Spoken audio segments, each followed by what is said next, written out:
Isara mo sandali ang iyong mga mata. Anong kulay ang nakikita mo? Itim, ang kawalan ng liwanag. Ngayon, buksan mo sila at tumingin sa paligid. Asul, pula, berde, dilaw. Isang symphony ng mga kulay na bumubuo sa ating realidad. Ang kalawakan sa ating imahinasyon ay isang canvas na pinintahan ng nagniningning na puti ng mga bituin, malalim na pula ng mga nebula, at misteryosong asul ng malalayong galaxy. Ngunit paano kung sabihin ko sa iyo na mayroong isang kulay o mga kulay na hindi mo pa kailanman nakita? Isang kulay na hindi lamang bihira kundi imposible. Isang kulay na ipinagbabawal hindi ng kahit anong batas ng tao kundi ng mismong biyolohiya ng iyong mga mata at ng paraan kung paano binibigyang kahulugan ng iyong utak ang mundo. Ngayong gabi, hindi tayo titingin sa kalawakan para maghanap ng bagong planeta o bituin. Sa halip, maglalakbay tayo sa mas malalim na universo, ang universo sa loob ng ating isipan, upang tuklasin ang kulay na hindi dapat umiiral at kung ano ang isinisiwalat nito tungkol sa ating lugar sa kosmos. Humandak ang questionin ang lahat ng iyong nakikita. Bago natin hanapin ang kulay na ito, kailangan muna nating maintindihan kung ano talaga ang kulay. Ang nakikita nating liwanag ay isang maliit na bahagi lamang ng malawak na electromagnetic spectrum. Mula sa radio waves na mas mahaba kaysa sa mga gusali hanggang sa gamma rays na mas maliit pa sa isang atom, ang ating mga mata ay nakatune lamang sa isang makitid na bintana na tinatawag na visible light. Sa loob ng bintanang ito, ang iba't ibang haba ng alon o wavelength ay nagpapakita bilang iba't ibang kulay. Ang mas mahahabang alon ay pula at ang mas maiikli ay lila o violet. Ang lahat ng kulay na pamilyar sa atin, mula sa bahaghari hanggang sa iyong paboritong damit, ay nasa pagitan lamang ng dalawang dulo na ito. Ang ating mga mata ay mayroong mga espesyal na selula na tinatawag na cone cells na responsable sa pag-detect ng mga kulay na ito. Karamihan sa atin ay may tatlong uri, isa para sa pula, isa para sa berde, at isa para sa asul. Kapag ang liwanag ay pumasok sa ating mata, ang tatlong uri ng cone cells na ito ay nagpapadala ng signal sa ating utak. Ang utak naman, na siyang pinakamakapangyarihang supercomputer, ang naghahalo ng mga signal na ito upang likhain ang milyon-milyong kulay na ating nararanasan. Ito ang pundasyon ng ating paningin, isang eleganteng sistema na binuo ng ebolusyon. Ngunit ang sistemang ito, gaano man kahusay, ay mayroon ding mga panuntunan at limitasyon. At sa mga limitasyong iyon, matatagpuan natin ang simula ng misteryo ng mga ipinagbabawal na kulay. Ang unang hakbang sa pag-unawa sa bawal na kulay ay ang pagtingin ng mas malalim sa ating mga mata. Isipin ang tatlong uri ng cone cells bilang tatlong musikero sa isang orkestra. Ang red cone ay pinakasensitibo sa mahahabang alon ng liwanag. Ang green cone ay para sa mga nasa gitna at ang oblust cone ay para sa maiikling alon. Kapag tumingin ka sa isang dilaw na saging, parehong napupukaw ang iyong red at green cones at sinasabi ng iyong utak, "Ah, iyan ay dilaw." Kapag tumingin ka sa tiyan, ang iyong green at blue cones naman ang aktibo. Ang lahat ng kulay na iyong nakikita ay resulta ng magkakaibang kombinasyon at tindi ng pagpukaw sa tatlong musikero na ito. Ito ay tinatawag na trichromatic theory. Simplo, hindi ba? Ngunit dito, nagiging komplikado ang lahat. Ang teoryang ito ay hindi maipaliwanag ang lahat.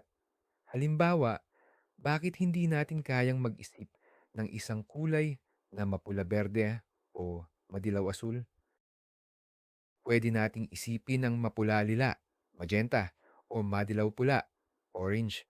Ngunit ang partikular na mga pares na iyon ay parang isang kontradiksyon sa ating isipan.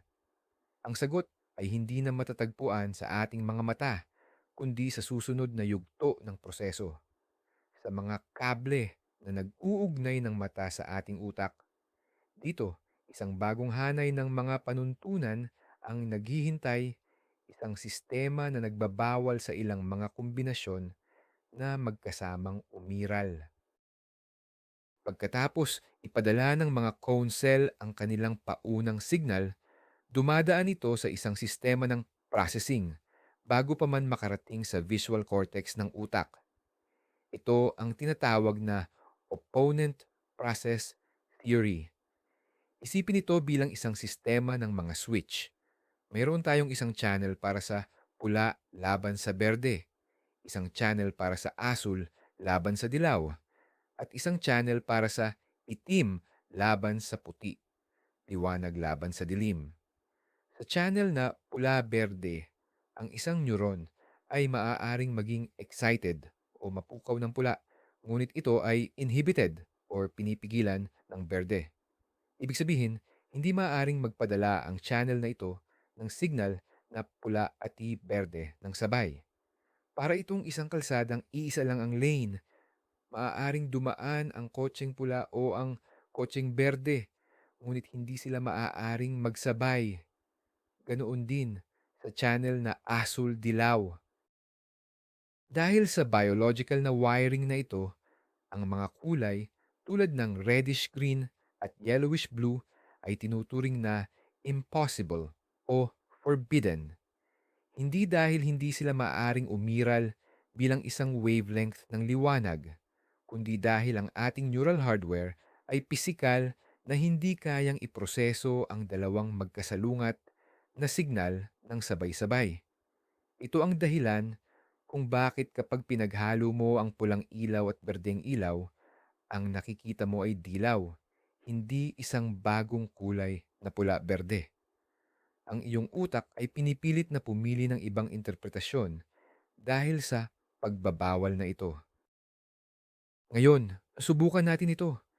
Humarap sa isang pader na puti o isang blankong papel. Ngayon, tumitig ka ng mabuti sa gitna ng isang solidong pulang parisukat sa iyong screen sa loob ng 30 segundo. Huwag kumurap, huwag igalaw ang iyong mga mata. Pagkatapos ng 30 segundo, mabilis na ilipat ang iyong tingin sa puting pader. Ano ang nakikita mo? Dapat ay makakita ka ng isang after image, isang parisukat na may kulay tiyan or mapusyaw na berde-asul. Ito ay isang direktang pagpapakita ng opponent process. Sa pagtitig mo sa pula, ang mga selula sa iyong pula-berde channel na tumutugon sa pula ay napagod o nagkaroon ng fatigue. Nang tumingin ka sa puting pader na naglalaman ng lahat ng kulay, ang mga napagod na red cells ay hindi gaanong tumugon. Kaya't ang green na kalahati ng channel ang naging dominante na lumilikha ng ilusyon ng isang berdeng parisukat. Ito ay patunay na ang pula at berde ay magkasalungat sa ating sistema ng paningin. Ito rin ang nagbibigay sa atin ng pahiwatig. Kung ang sistema ay maaaring mapagod o malinlang, posible kayang kahit sa isang iglap ay masilayan natin ang ipinagbabawal. Ang mga siyentipiko ay nagsagawa ng mga eksperimento upang subukan ito. Dito na pumapasok ang konsepto ng chimerical colors. Ito ay mga kulay na artipisyal na nililikha sa pamamagitan ng paglinlang sa ating mga mata at utak. Noong 1983,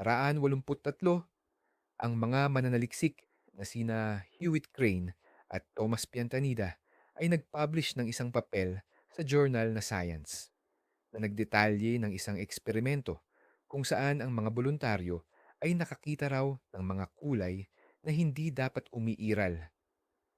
Ginamit nila ang isang eye tracker, isang device na tinitiyak na ang imahe ay nananatiling perpektong stable sa retina ng isang tao Kahit na gumalaw ang kanilang mga mata, ipinakita nila sa isang mata ang isang solidong pulang parihaba at sa kabilang mata naman, isang solidong berdeng parihaba. Dahil sa perpektong pagkakahanay, sa halip na magkaroon ng binocular rivalry kung saan ang utak ay papalit-palit sa pagitan ng dalawang imahe, ang ilang mga kalahok ay nag-ulat na nakakita sila ng isang bagong kulay. Isang kulay na hindi pula, hindi berde, hindi dilaw, kundi isang halo ng dalawa na hindi pa nila nakita kailanman. Ang ilan ay inilarawan ito bilang isang kulay mula sa Mars. Ang mga resultang ito ay kontrobersyal at mahirap i-replicate.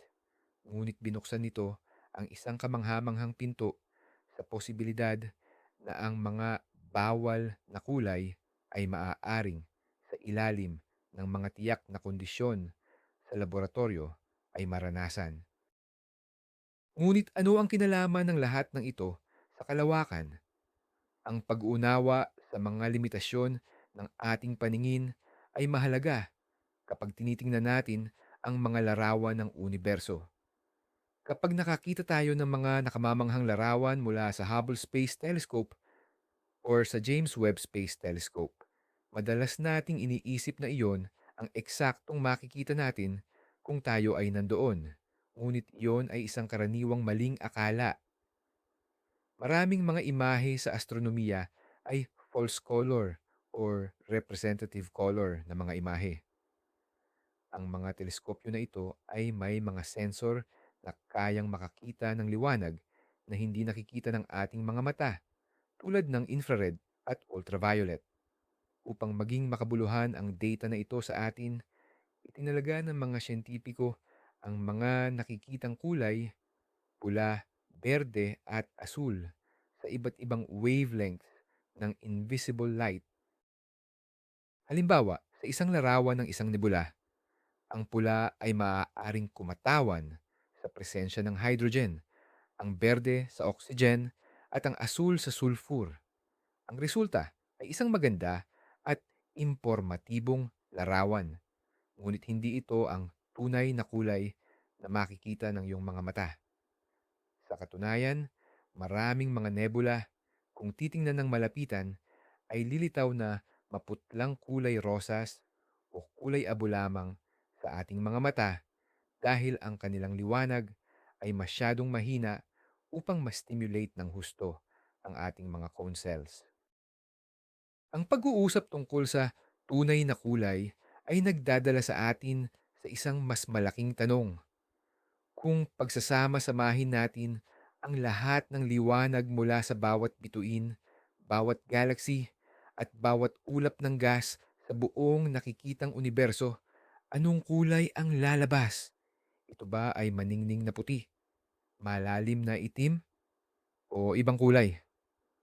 Noong 2002, isang team ng mga astronomo mula sa Johns Hopkins University na pinamumunuan ni na Carl Glazebrook at Ivan Baldry ay nagpasya na sagutin ang tanong na ito. Sinuri nila ang liwanag mula sa mahigit 200,000 mga galaxy at kinalkula ang average ng cosmic spectrum. Ito ay katumbas ng pagkuha ng lahat ng pintura sa universo at paghahalo-halo nito sa isang higanting balde. Ang kanilang paunang resulta ay isang kulay na medyo nakakagulat, isang maputlang turquoise o berde-asul. Inilathala nila ang kanilang mga natuklasan at tinawag itong cosmic turquoise. Ngunit hindi nagtagal, napansin nila na may mali sa kanilang software. Mayroon silang maling white point, ang reference standard para sa puti. Ito ay tulad ng pag-adjust ng kulay sa iyong TV nang hindi tama. Matapos iwasto ang pagkakamali sa kanilang software, muling isinagawa ni na Glazebrook at Baldry ang kanilang mga kalkulasyon. Ang bagong at tamang resulta para sa average na kulay ng universo ay isang maputla, medyo boring na kulay, isang uri ng off-white o beige, upang bigyan ito ng mas kaakit-akit na pangalan, nagsagawa sila ng isang impormal na boto sa loob ng kanilang team. Kabilang sa mga mungkahi ay Cappuccino Cosmico, Univeje at Skyvory. Ang nanalong pangalan na iminungkahi ni Peter Drum ay Cosmic Latte. Ang pangalang ito ay nagmula sa salitang Italyano para sa gatas na sumasalamin sa maputlang kulay ng universo. Ang kulay na ito ang resulta ng pinagsama-samang liwanag mula sa bilyon-bilyong mga bituin. Karamihan sa mga bituin ay mga red dwarf, ngunit ang mas malalaki at mas maliwanag na asul at puting bituin ay nag-aambag din ng malaki sa kabuuang liwanag na nagreresulta sa isang kulay na malapit sa puti na may bahagyang kulay kape o beige na tono. Kaya, kung ikaw ay titingin sa universo mula sa isang malayong lugar at makikita ang lahat ng liwanag nito ng sabay-sabay, ito ay magmumukhang isang tasa ng kape na may gatas. Ngunit ang kwento ng kulay ng universo ay hindi nagtatapos dito. Ang kulay na cosmic latte ay ang kulay ng universo ngayon. Ngunit noong nakaraan, iba ang kulay nito. Sa mga unang bilyong taon pagkatapos ng Big Bang, mas maraming malalaki at maiinit na asul na bituin ang nabubuo. Ang mga asul na bituin na ito ay napakaliwanag, ngunit mabilis maubos ang kanilang fuel at mamatay. Kung kakalkulahin natin ang average na kulay ng universo 10 bilyong taon na ang nakalilipas, ito ay mas magiging asul. Sa paglipas ng panahon, habang ang mga asul na bituin ay namamatay at mas maliliit at mas matatagal na pulang bituin ang nangingibabaw, ang average na kulay ng universo ay dahan-dahang nagbabago mula sa asul patungo sa kasalukuyang latte na kulay nito. At sa malayong hinaharap, habang ang pagbuo ng mga bagong bituin ay bumabagal at humihinto, ang tanging matitira ay ang mga matatandang, malamig na red dwarf stars. Ang universo ay dahan-dahang magiging pula bago tuluyang magdilim. Ang kulay ng universo ay nagsasabi ng kwento ng buhay at kamatayan nito. Isang cosmic na paglubog ng araw na tumatagal ng trilyon-trilyong taon. Kaya saan tayo nito iniiwan sa ating paghahanap para sa kulay na hindi umiiral? Nalaman natin na ang impossible colors tulad ng pula berde ay isang produkto ng limitasyon ng ating biyolohiya. Nalaman din natin na ang tunay na kulay ng mga bagay sa kalawakan ay madalas na iba sa mga larawang nakikita natin at na ang universo mismo ay may average na kulay na cosmic latte. Ang natuklasan natin ay hindi isang bagong kulay na umiiral sa kalawakan, kundi isang mas malalim na katotohanan na ang ating karanasan sa kulay ay isang pakikipag-ugnayan sa pagitan ng pisika, ng liwanag, at ng biyolohiya ng ating utak. Ang universo ay naglalabas ng isang walang katapusang spectrum ng electromagnetic radiation, ngunit tayo ay nakakakita lamang ng isang maliit na bahagi nito na isinasalin sa isang limitadong palita ng mga kulay ayon sa mga panuntunan na nakasulat sa ating mga neuron. Nagbubukas ito ng isang nakakagambalang tanong. Anong mga kulay? Anong mga tanawin? Anong mga katotohanan ang umiiral sa labas ng ating limitadong persepsyon? Isipin ng isang nilalang sa ibang planeta na ang mga mata ay nag-evolve upang makita ang infrared na liwanag. Para sa atin, ang isang malamig na ulap ng alikabok sa kalawakan ay lilitaw na itim at walang laman. Ngunit para sa nilalang na iyon, ang parehong ulap ay maaaring nagniningning na may mga kulay na hindi natin kayang isipin na nagsisiwalat ng mga bagong panganak na bituin na nakatago sa loob. O isipin ang isang nilalang tulad ng mantis shrimp dito sa Earth. na may 16 na uri ng photoreceptor cells kumpara sa ating tatlo. Hindi lamang nila nakikita ang mas maraming kulay, kundi pati na rin ang polarisasyon ng liwanag. Ang kanilang visual na mundo ay napakayaman at komplikado na halos imposible para sa atin na maunawaan. Ang universo ay hindi beige. Ang universo ay puno ng impormasyon, ng mga pattern, ng kagandahan na dumadaloy sa paligid natin sa bawat segundo. Ngunit tayo ay bulag sa karamihan nito. Ang kulay na hindi umiiral ay hindi isang partikular na kulay. Ito ay isang paalala sa lahat ng kulay na umiiral na hindi natin kailanman makikita. Ang pag-aaral sa ating sariling paningin ay nagpapakita ng isang pangunahing konsepto sa siyensya at pilosopya, ang pagkakaiba sa pagitan ng Umwelt at Umgebung. Ang Umgebung ay ang obektibong kapaligiran, ang lahat ng bagay na tunay na umiiral, kasama ang lahat ng mga particle, puwersa, at radiation. Ang Umwelt naman ay ang ating perceived world, ang maliit na bula ng realidad na kaya nating maranasan sa pamamagitan ng ating mga pandama. Ang ating Umwelt ay puno ng mga kulay, tunog at amoy. Ngunit ito ay isang pinasimpleng bersyon lamang ng mas malawak at mas komplikadong umgebong. Ang isang aso na may mas mahusay na pang-amoy ay nabubuhay sa isang ibang-iba at mas mayaman sa amoy na Umwelt. Ang isang paniki gamit ang echolocation ay nakakaranas ng mundo sa pamamagitan ng tunog. Ang bawal na kulay ay isang hangganan ng ating Umwelt, isang pader na nagsasabi sa atin, hanggang dito ka lang. Ngunit ang kaalaman sa pagkakaroon ng pader na iyon ay isang napakalaking pagtuklas. Ito ay nagpapahintulot sa atin na mag-isip kung ano ang nasa kabila at gamitin ang siyensya bilang ating kasangkapan upang silipin ito. Ang ating utak ay isang master storyteller.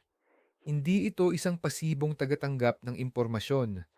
Aktibo itong gumagawa ng ating realidad batay sa limitadong data na natatanggap nito mula sa ating mga pandama. Kapag may mga puwang sa data, pinupunan ito ng utak. Ito ang dahilan kung bakit tayo nakakakita ng mga mukha sa mga ulap o nakakarinig ng mga bulong sa static. Ang kulay mismo ay isang konstruksyon ng utak. Ang isang pula na mansanas ay hindi talaga pula. Ang balat nito ay sumisipsip ng lahat ng haba ng alon ng liwanag, maliban sa mga alon na ating iniuugnay sa pula, na siyang tumatalbog pabalik sa ating mga mata. Ang pula ay ang pangalan na ibinigay ng ating utak sa partikular na karanasang iyon. Kaya ang bawal na kulay ay isang kwento na hindi kayang isalaysay ng ating utak. Ito ay isang plot hole sa ating personal na salaysay ng realidad. Ang pag-amin sa limitasyong ito ay hindi isang kahinaan, kundi isang tanda ng intelektual na katapatan. Ito ang nagtutulak sa mga siyentipiko na bumuo ng mga instrumento na nagpapalawak ng ating mga pandama, na nagpapahintulot sa atin na basahin ang mga paayna ng aklat ng universo na nakasulat sa mga wika na hindi natin likas na nauunawaan. Balikan natin ang ideya ng hyperbolic colors or imaginary colors. Ito ay isang extension ng konsepto ng chimerical colors. Isipin muli ang after-image experiment. Kapag tumitig ka sa isang matingkad na siyan at pagkatapos ay tumingin sa isang orange na background, ang after-image na dapat ay pula ay lilitaw na mas matingkad at mas puro kaysa sa anumang pula na kaya mong makita sa pisikal na mundo. Ito ay tinatawag na hyperbolic red. Ito ay dahil ang pagkapagod ng iyong green photoreceptors ay nagpapahintulot sa iyong red signal na mag-shoot ng mas mataas kaysa sa normal nitong maximum. Sa isang iglap, nakikita mo ang isang kulay na pisikal na imposible na malikha ng anumang tunay na pinagmumulan ng liwanag. Hindi ito isang kulay mula sa ibang dimensyon, ngunit ito ay isang karanasan sa kulay na nilikha lamang sa loob ng iyong sariling neural circuitry. Ito ay isang sulyap sa kung ano ang maaaring maging itsura ng mundo kung ang ating mga mata ay mas sensitibo. Isang paalala na kahit sa loob ng ating sariling isipan, may mga hindi pa natutuklasang teritoryo ng perception. Ang konsepto ng kulay ay malalim na nakaugat sa ating wika at kultura. May mga tribo tulad ng Himba sa Namibia na walang magkaibang salita para sa berde at asul, ngunit mayroon silang maraming salita para sa iba't ibang shade ng berde na mahirap para sa atin na makilala. Ipinapakita nito na ang paraan ng ating pag-iisip at pagsasalita tungkol sa kulay ay humuhubog din sa kung paano natin ito nararanasan. Kaya ang bawal na kulay ay hindi lamang isang biological na limitasyon, kundi pati na rin isang conceptual na limitasyon. Wala tayong salita para dito dahil wala tayong karanasan dito. Ang paghahanap sa kulay na ito ay isang ehersisyo sa pagpapalawak ng ating imahinasyon. Ito ay tulad ng pagsubok na ipaliwanag ang kulay pula sa isang taong ipinanganak na bulag. Maaari mong gamitin ang mga analohiya, init, galit, pag-ibig, ngunit ang direktang karanasan ay mananatiling mailap. Ang ating paglalakbay sa kalawakan at sa loob ng ating isipan ay nagtuturo sa atin na maging mapagkumbaba. May mga universo ng karanasan na lampas sa ating abot-tanaw at ang pagkilala dito ay ang unang hakbang tungo sa mas malalim na pag-unawa. Maaari nating itanong, mayroon bang anumang bagay sa universo na likas na naglalabas ng liwanag na may bawal na spectral composition tulad ng liwanag na sabay na nag excite sa ating red at green cones nang walang pag-excite sa iba? Sa teorya, posible na magkaroon ng isang napaka-espesipikong pinagmumulan ng liwanag tulad ng isang kakaibang uri ng gas o mineral sa isang exoplanet na may ganitong katangian. Gayunpaman, kahit na makahanap tayo nito at dalhin sa Earth, ang makikita pa rin natin ay dilaw. Ang ating biological na hardware ang mananaig. Ang tunay na tanong ay hindi kung umiiral ang stimulus, kundi kung mayroon bang anumang nilalang na may kakayahang maranasan ito sa paraang hindi natin kaya.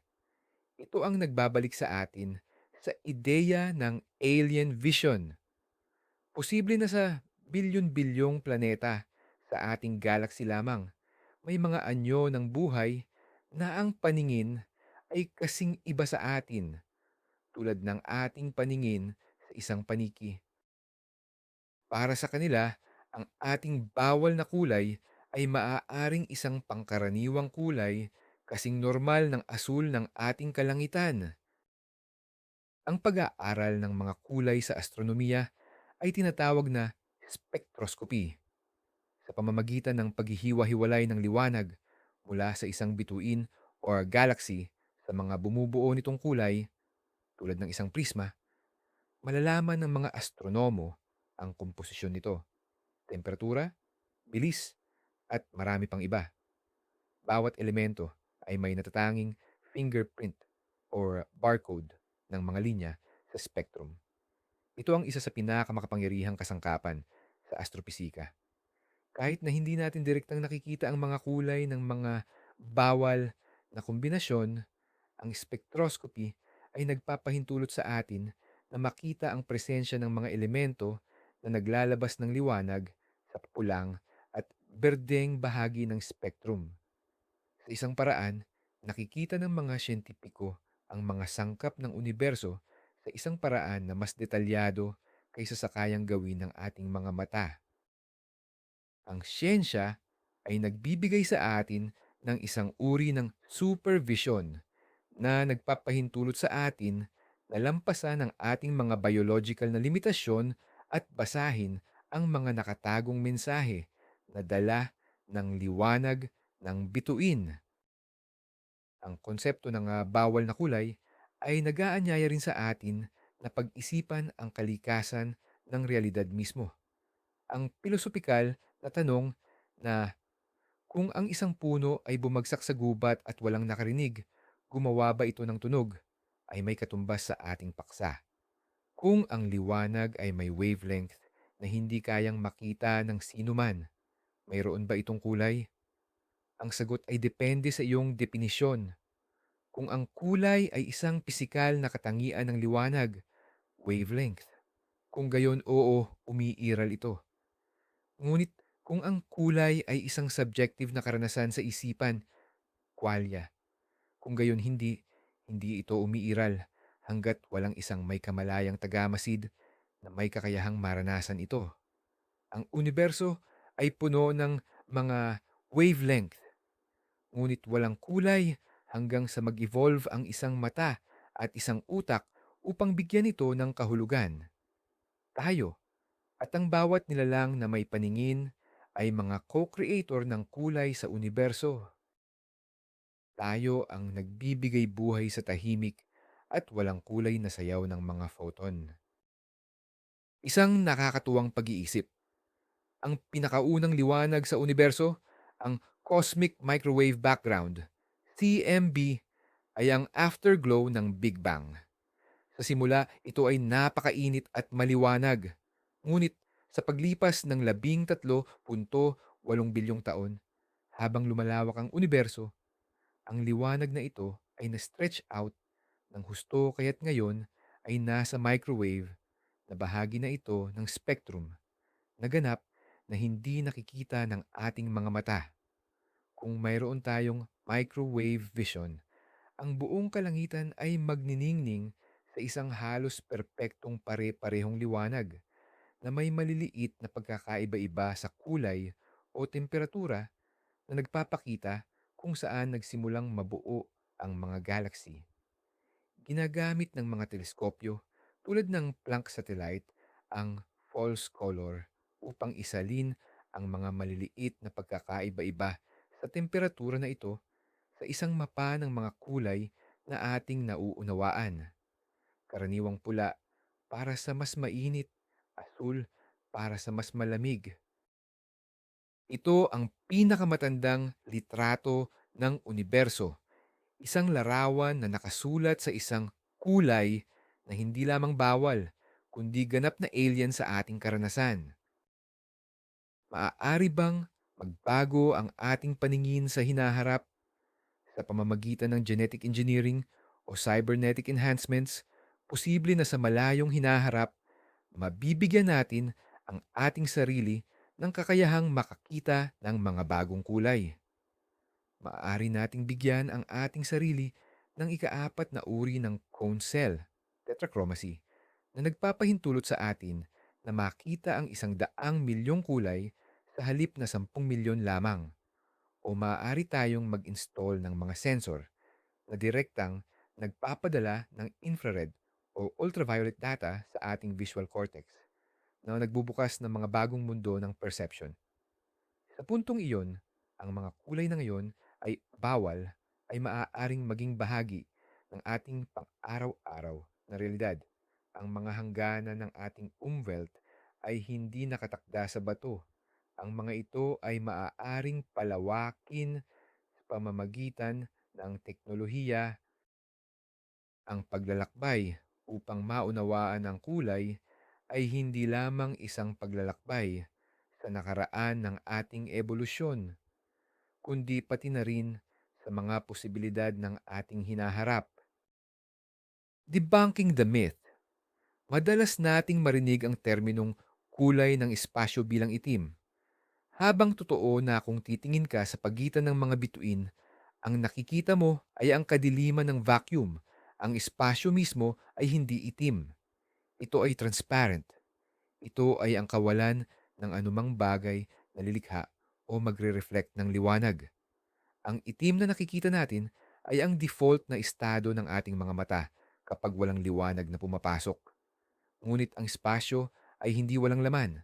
Ito ay puno ng stray photons, cosmic rays, at ang cosmic microwave background. Kung ang ating mga mata ay sapat na sensitibo, makikita natin ang isang napakahinang glow saan man tayo tumingin.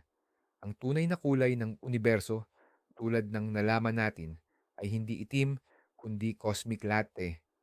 Ang itim ay hindi isang kulay sa universo, kundi isang kulay sa ating isipan, ang karanasan ng kawalan ng liwanag. Ang ating utak ay may kakayahang tinatawag na color constancy.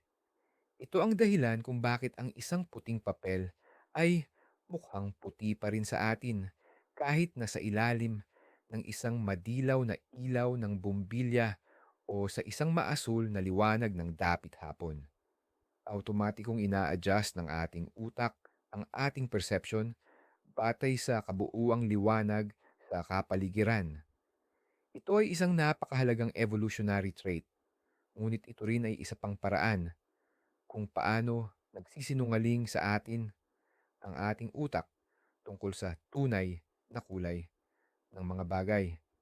Ang isang astronaut na tumitingin sa Earth mula sa International Space Station ay nakikita ang mga kulay nito na apektado ng direktang, hindi na filter na sikat ng araw. Ngunit ang ating perception sa mga larawan ng Earth ay laging ina-adjust ng ating utak sa konteksto ng ating sariling kapaligiran sa pag-iilaw. Ito ay isa pang paalala na ang ating karanasan sa kulay ay laging relatibo at nakadepende sa konteksto. Ang objektibong kulay ay isang mailap at marahil ay hindi umiiral na konsepto. Paano naman ang mga taong colorblind? Ang kanilang karanasan sa kulay ay nagbibigay ng isa pang mahalagang pananaw. Ang pinakakaraniwang uri, ang red-green color blindness, ay nangyayari kapag may problema sa red or green cone cells. Para sa kanila, ang pula at berde ay maaaring magmukhang magkatulad, kadalasan bilang isang maputlang kayumanggi o kulay abo. Ang kanilang umwelt or perceived world ay may mas kaunting dimensyon ng kulay kaysa sa karamihan. Ngunit nangangahulugan ba ito na ang kanilang realidad ay mali? Hindi. Ito ay iba lamang. Sa ilang mga sitwasyon, ang mga taong colorblind ay may kalamangan. Mas mahusay nilang makita ang pagkakaiba sa texture at pattern at mas madaling makita ang camouflage. Ang kanilang karanasan ay nagpapatunay na walang iisang tamang paraan upang makita ang mundo. Ang ating karanasan sa kulay ay isa lamang sa maraming posibleng interpretasyon ng realidad na inihahatid ng liwanag. Ang konsepto ng bawal na kulay ay umaabot din sa mundo ng sining at disenyo. Alam ng mga pintor sa loob ng maraming siglo na ang paglalagay ng mga magkasalungat na kulay tulad ng pula at berde o asul at orange sa tabi ng isa't isa ay lumilikha ng isang epekto ng vibration o pagigting. Ang ating mga mata ay nahihirapang mag-focus sa hangganan sa pagitan ng dalawang kulay na lumilikha ng isang pakiramdam ng enerhiya at dynamism. Ginagamit ito ng mga artist tulad ni Vincent van Gogh upang lumikha ng emosyonal na epekto sa kanilang mga gawa. Sa isang paraan, sinusubukan nilang itulak ang mga hangganan ng ating sistema ng paningin na pinipilit tayong maranasan ang digmaan sa pagitan ng mga kulay na ito na nangyayari sa ating mga neuron. Hindi nila maipinta ang mismo nga bawal na kulay, ngunit maaari nilang ipahiwatig ang pagkakaroon nito sa pamamagitan ng pagmamanipula sa kung paano natin nararanasan ang mga kulay na umiiral. Maaari bang ang dark matter at dark energy na bumubuo sa 75% ng universo ay may sariling Kulay o katangian na ganap na lampas sa ating pangunawa. Hindi natin sila nakikita, hindi dahil sila ay napakalayo o napakadilim, kundi dahil hindi sila nakikipag-ugnayan sa liwanag sa anumang paraan. Sila ay transparent sa buong electromagnetic spectrum. Ang kanilang presensya ay nalalaman lamang natin sa pamamagitan ng kanilang gravitational effect sa mga bagay na nakikita natin. Kung mayroong isang ultimate bawal na kulay, ito ay maaaring ang kalikasan ng mga misteryosong sangkap na ito. Ang mga ito ay isang paalala na ang universo na ating nakikita, ang universo ng mga bituin, galaxy at kulay, ay isang maliit na porsyento lamang ng kabuuang realidad. Ang pinakamalaking bahagi ng kosmos ay nananatiling nakatago, naghihintay na matuklasan sa pamamagitan ng mga paraan na lampas pa sa paningin. Ang paghahanap para sa kulay na hindi umiiral ay nagtuturo sa atin ng isang mahalagang aral tungkol sa pagkamangha. Sa isang mundo kung saan marami tayong impormasyon sa ating mga kamay, madaling isipin na alam na natin ang lahat. Ngunit ang katotohanan ay sa bawat sagot na ating natutuklasan, 10 bagong tanong ang lumilitaw. Ang pag-alam na ang ating paningin ay limitado ay hindi dapat maging sanhi ng pagkadismaya, kundi ng pagkamangha. Nangangahulugan ito na mayroon pang napakaraming misteryo na dapat tuklasin. Nangangahulugan ito na ang universo ay mas mayaman, mas komplikado at mas kakaiba kaysa sa kaya nating imaginin. Ito ay isang paanyaya na manatiling mausisa, magtanong at laging handang kwestiyonin ang ating sariling persepsyon ng realidad. Dahil ang pinakamagagandang pagtuklas ay madalas na matatagpuan sa mga hangganan ng ating nalalaman. Ang mga anino ay hindi itim. Ang isang anino ay simpleng isang lugar na hindi gaanong tinatamaan ng direktang liwanag. Ngunit ito ay tinatamaan pa rin ng liwanag na nag-bounce o nag-scatter mula sa ibang mga bagay sa paligid. Pansinin sa isang maaraw na araw, ang mga anino ay hindi ganap na itim. Mayroon silang bahagyang asul na kulay. Ito ay dahil ang asul na liwanag mula sa kalangitan na siyang resulta ng Rayleigh scattering ang nag-iilaw sa mga anino. Ang ating utak ay madalas na nag-edit nito at sinasabi sa atin na ang anino ay kulay abo o itim lamang. Ngunit kung titingnan mong mabuti, makikita mo ang banayad na kulay. Ito ay isa pang halimbawa kung paano ang ating perception ay isang pinasimpleng modelo ng realidad. Ang kulay ay nasa lahat ng dako, kahit na sa mga lugar na inaakala nating wala ito. Kung handa lamang tayong magmasid ng mas maigi at lampasan ang ating mga automatikong pagpapalagay. Pag-isipan natin ang qualia, ang subjective, personal na karanasan ng isang bagay. Ang aking karanasan sa pula ay maaaring iba sa iyong karanasan sa pula. Hindi natin ito mapapatunayan o mapapasubalian. Maaari tayong parehong sumang-ayon na ang isang stop sign ay pula. Ngunit ang panloob na pakiramdam, ang mismong redness ng pula, ay maaaring natatangi sa bawat isa sa atin. Ito ang hard problem of consciousness, ang bawal na kulay. Kung gayon, ay hindi lamang isang biological na imposibilidad, kundi isang conceptual na blanco sa ating shared library ng kwalya. Ito ay isang karanasan na wala sa sino man sa atin. Ang pag-iisip tungkol dito ay nagtutulak sa atin na kilalanin ang lalim ng ating sariling kamalayan at ang misteryo kung paano ang mga pisikal na proseso sa utak, ang pagpapaputok ng mga neuron, ay nagiging sanhi ng mga mayayamang subjective na karanasan tulad ng pagkakita sa kulay ng isang paglubog ng araw. Ang ating pakikipag-ugnayan sa kulay ay nagbabago rin sa paglipas ng ating buhay. Bilang mga sanggol, Ang ating paningin sa kulay ay hindi paganap na nabubuo. Sa ating pagtanda, ang lente ng ating mga mata ay maaaring maging medyo madilaw na nagbabago sa paraan ng ating pag-aninaw sa mga kulay, lalo na sa mga asul at lila. Sinasabi na ang mga huling painting ni Claude Monet ay may mas maraming pula at dilaw dahil sa kanyang mga katarata na nag-filter ng asul na liwanag. Ang ating personal na color palette ay hindi static. Ito ay nagbabago kasama natin.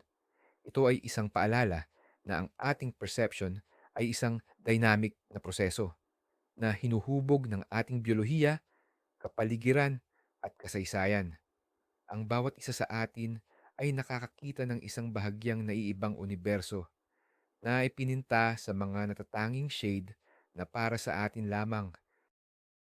Ang universo ay maaaring mailarawan bilang isang napakalaking musical instrument at ang bawat wavelength ng liwanag ay isang nota.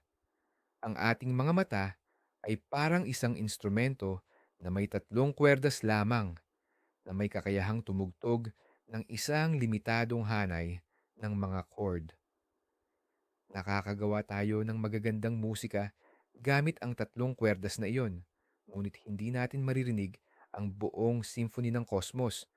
Ang mga bawal na kulay ay ang mga bawal na chord, mga kombinasyon na hindi kayang tugtugin ng ating instrumento.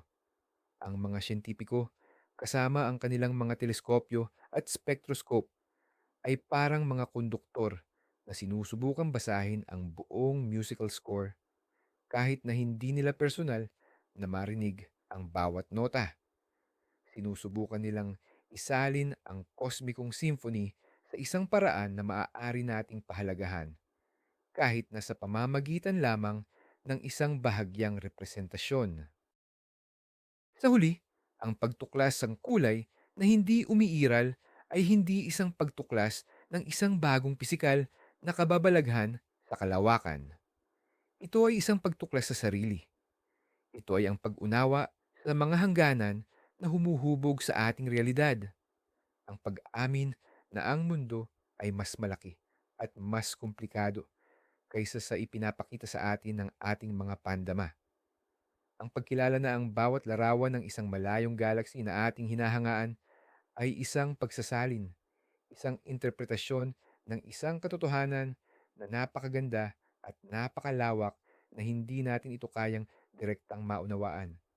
Ang cosmic latte ay hindi ang kulay ng universo. Ito ang kulay ng ating kaalaman tungkol sa universo sa kasalukuyan. At ang bawal na kulay ay hindi isang kabiguan ng ating mga mata, kundi isang paanyaya mula sa kosmos na patuloy na tumingin, mag-aral at mag-imagine kung ano ang nasa kabila ng nakikita. Ang ating paglalakbay ay nagdala sa atin mula sa pinakamaliit na selula sa ating mga mata patungo sa pinakamalawak na abot tanaw ng nakikitang universo. Natuklasan natin na ang kulay na hindi umiiral ay hindi isang misteryo na nagkukubli sa isang malayong nebula, kundi isang misteryo na nakasulat sa ating sariling biyolohiya. Ito ay isang paalala na hindi tayo mga pasibong tagamasid ng universo.